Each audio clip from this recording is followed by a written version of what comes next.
Hello, hello. Today I'm going to do a short tutorial on the even moss stitch. So I've put together a small sample swatch to show you what it looks like. The stitches line up nice and evenly and they do make a little bit of texture. So it's super beginner friendly. We're only going to be using the half double crochet and the slip stitch, and then together it creates this really beautiful, thick, textured, reversible stitch. So let's work the even moss stitch together. All right, so to start the even moss stitch, we are going to work a slip knot, and then for our foundation chain, we are going to work an even amount of chains. So however long or short you want this, as long as you're working an even number of chains, this stitch will work. I'm going to work 20 and I will meet you at the end to show you how to work row 1. So I'm just finishing my 20th chain. Your foundation chain should look like this. To work row 1, I always work my projects into the back bars so that I have a nice even edge once I'm finished. So for row 1, we're going to skip our very first back bar, and into the second chain from the hook, we're going to work a slip stitch. So that's a really easy stitch. You just insert your hook.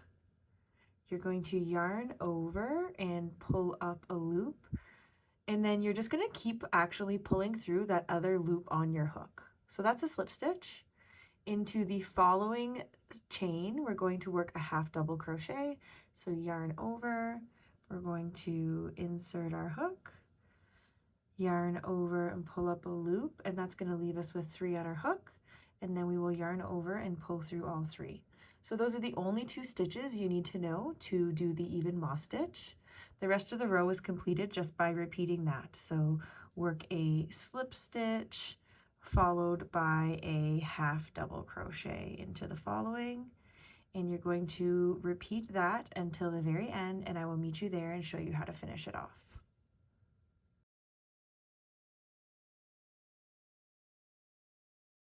So I'm just finishing up my last half double crochet of row 1, and this is going to leave me with 1 final chain remaining. So there's my final chain, and to finish off row 1, we're going to work a slip stitch into that chain. So again, insert your hook, yarn over and pull through, and then just keep pulling through.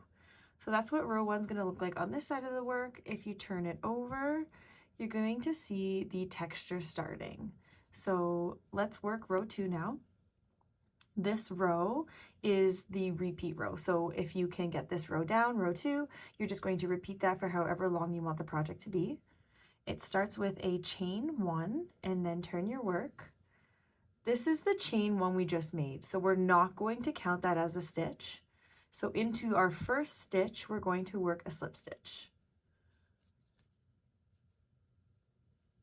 Into the next, we're going to work a half double crochet. So you're going to see the top of the half double crochet almost has 3 bars. So 1, 2, and 3. So make sure you kind of turn the work a little bit and work into the top of that the half double crochet of the previous row. So yarn over, rotate your work a tiny bit, and insert into the top of that stitch and work the half double crochet. And then you're going to work that all the way across this row. So slip stitch, half double crochet, repeat, and then I will meet you up at the end and show you how to finish off row 2.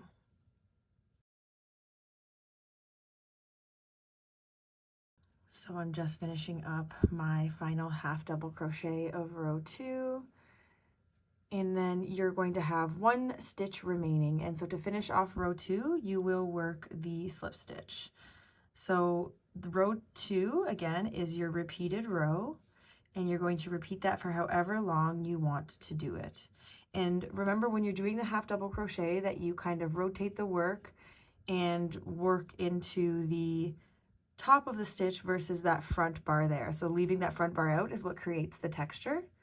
We also work that chain 1 and we don't count it as a stitch because the slip stitch is a smaller or shorter stitch than the half double crochet.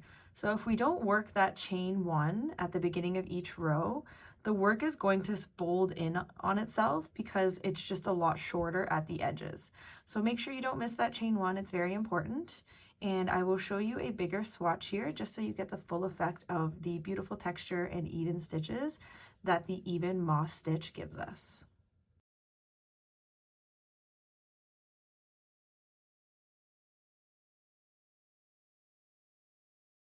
So here I've finished working a larger swatch to show off the even moss stitch. It's like absolutely stunning.